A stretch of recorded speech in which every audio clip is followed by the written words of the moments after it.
철컥. 마지막으로 내린 철물점 셔터 소리가 귓가에 아직도 쇳소리처럼 남아있다. 평생의 무게가 실린 소리였다. 70년 가까운 내 인생, 강철수라는 이름 석자보다 강철철물이라는 간판이 더 익숙했던 삶의 마침표였다. 재개발, 그 세 글자가 내 모든 것을 집어삼켰다. 아버지에게 물려받아 반세기를 지켜온 가게도, 골목길 이웃들의 웃음소리도 이제는 희미한 기억 저편으로 사라질 준비를 하고 있었다. 갈 곳이 없었다. 자식들은 다들 자기 살기 바빴고 늙은 아비의 무너진 삶까지 짊어지게 할 수는 없었다. 연락이 뜸해진 친구들은 어디서 뭘 하는지 알 길도 없었다.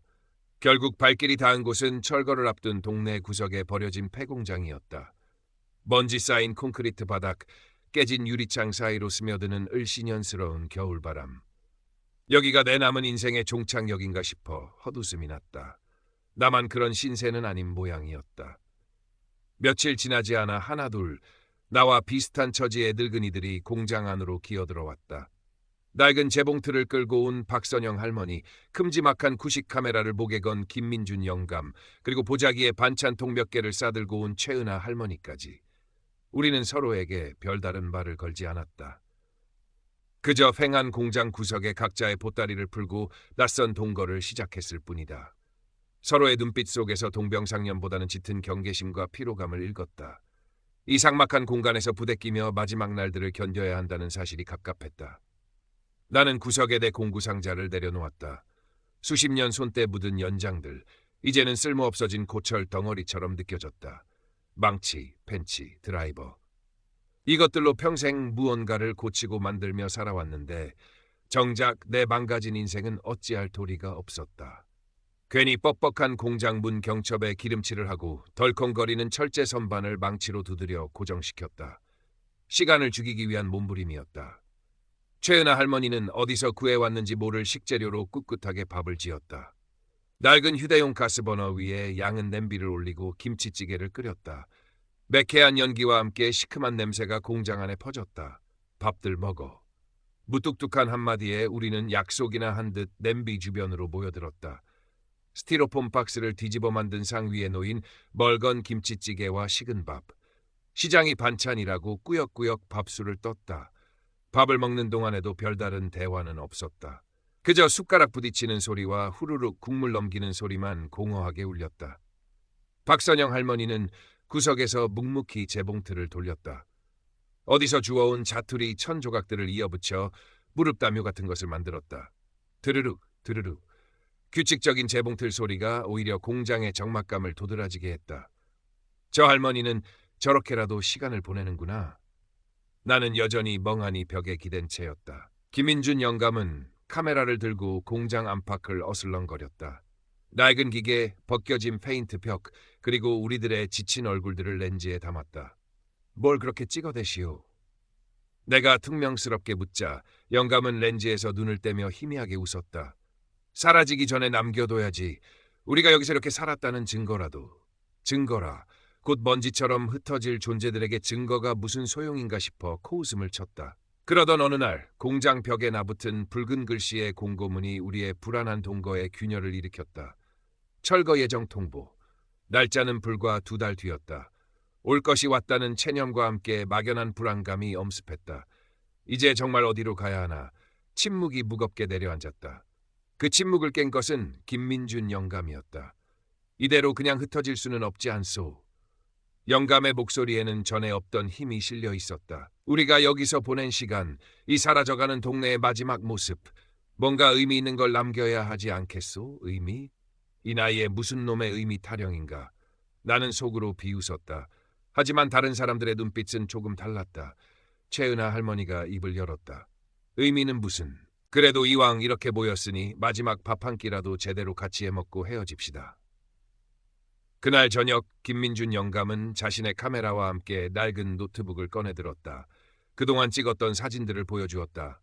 녹슨 철문, 깨진 창틀 너머의 겨울 하늘, 그리고 무표정하게 앉아있는 우리들의 모습. 흑백 사진 속 풍경은 낯설면서도 익숙했다.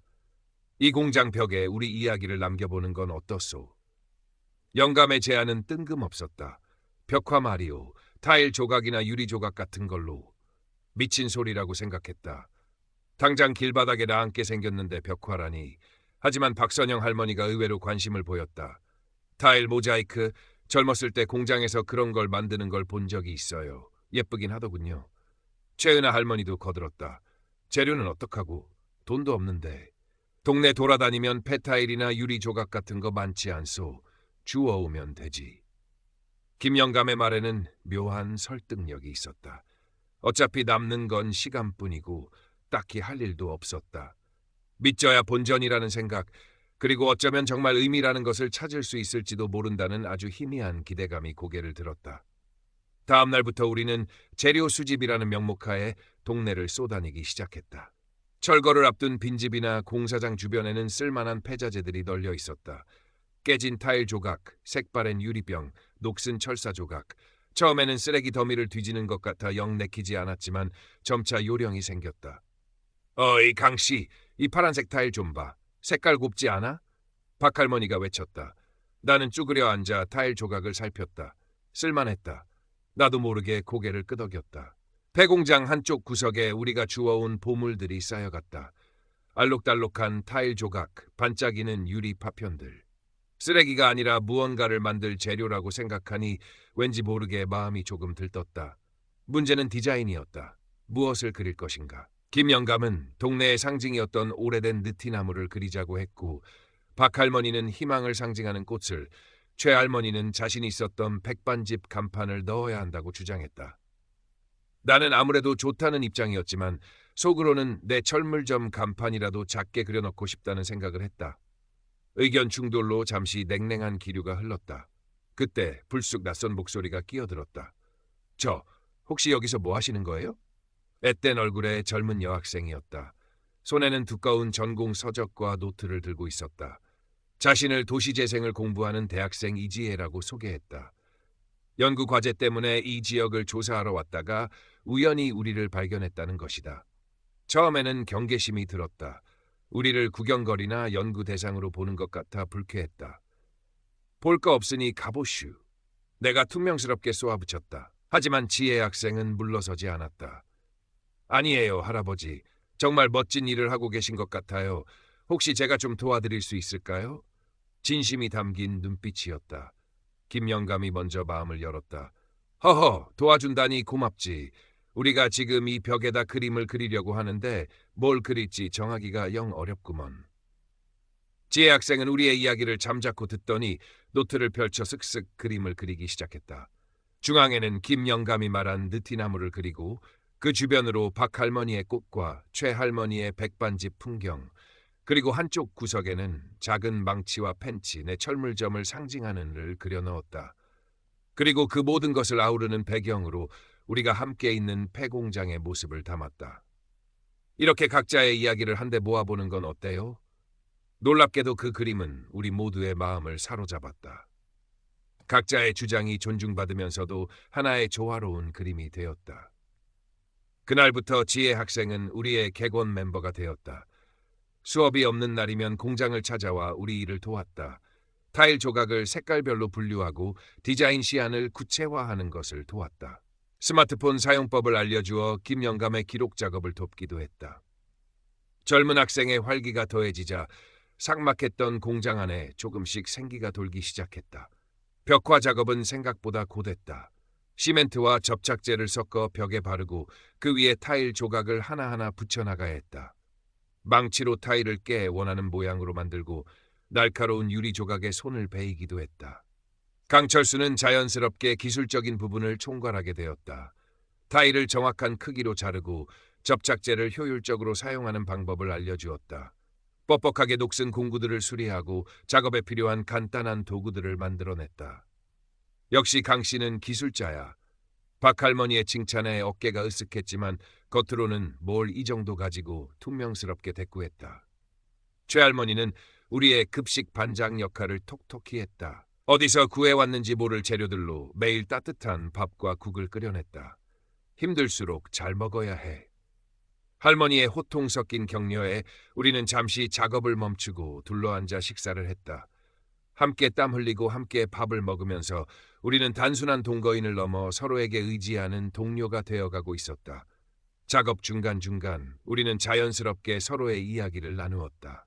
박선영 할머니는 젊은 시절 봉제 공장에서 밤새 미싱을 돌리며 동생들 학비를 댔던 이야기를, 김민준 영감은 인쇄소에서 일하며 맡았던 잉크 냄새와 사라져가는 활자들에 대한 아쉬움을, 최은아 할머니는 작은 백반집을 운영하며 만났던 수많은 사람들의 이야기를 들려주었다. 나 역시 굳게 닫았던 입을 조금씩 열었다.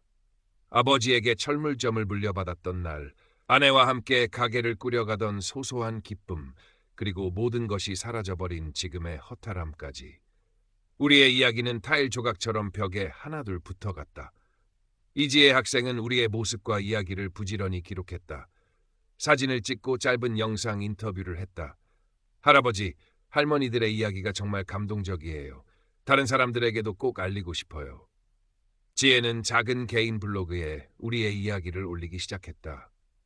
재개발 지역 폐공장에서 피어나는 마지막 예술혼 같은 조금은 간지러운 제목이었지만 몇몇 사람들이 관심을 보이며 응원의 댓글을 남기기도 했다.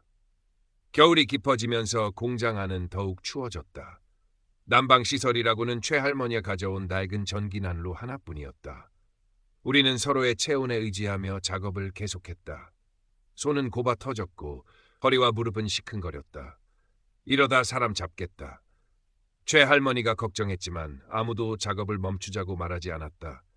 철거 예정일은 하루하루 다가오고 있었고 우리에게 남은 시간은 많지 않았다. 벽화는 서서히 모습을 갖춰갔다. 형형색색의 타일 조각들이 모여 거대한 그림이 되어갔다. 멀리서 보면 투박하고 거칠었지만 가까이 다가가면 그 안에 담긴 우리의 시간과 땀, 그리고 이야기가 느껴졌다. 우리가 주워온 폐자재들이 이렇게 아름다운 작품이 될 수 있다는 사실이 놀라웠다.